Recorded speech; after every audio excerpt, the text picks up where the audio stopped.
parole aux associations.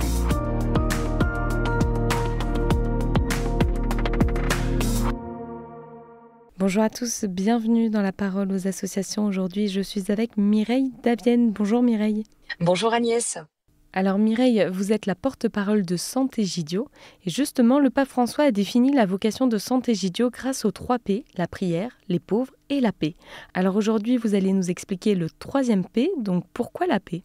Oui, pour Santé-Gidio, en effet, conflit et pauvreté sont strictement liés. La guerre, on a l'habitude de dire que c'est la mère de toutes les pauvretés, parce qu'elle détruit l'avenir de peuples entiers. Les populations civiles, on se rend compte, sont les premières victimes des conflits. Elles sont opprimées, prises en tenaille entre les différentes factions.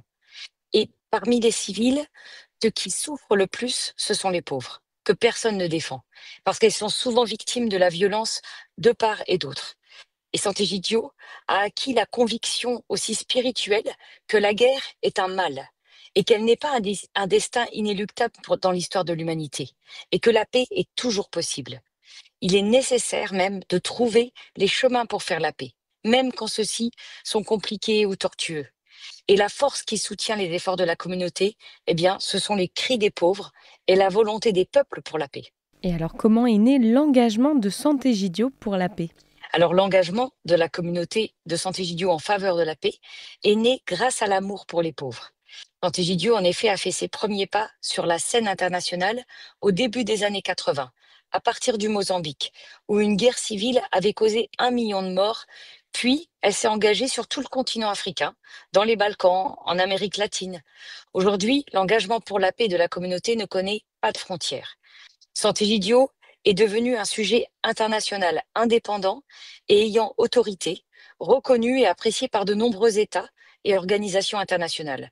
On l'a même surnommé l'ONU du Trastevere, parce que, en fait, à travers son travail gratuit et désintéressé, elle a construit une crédibilité et une capacité d'intervention dans des secteurs généralement réservés à des politiques et des diplomates, mais sans être composée de professionnels de la diplomatie, mais de personnes engagées dans le dialogue à tous les niveaux.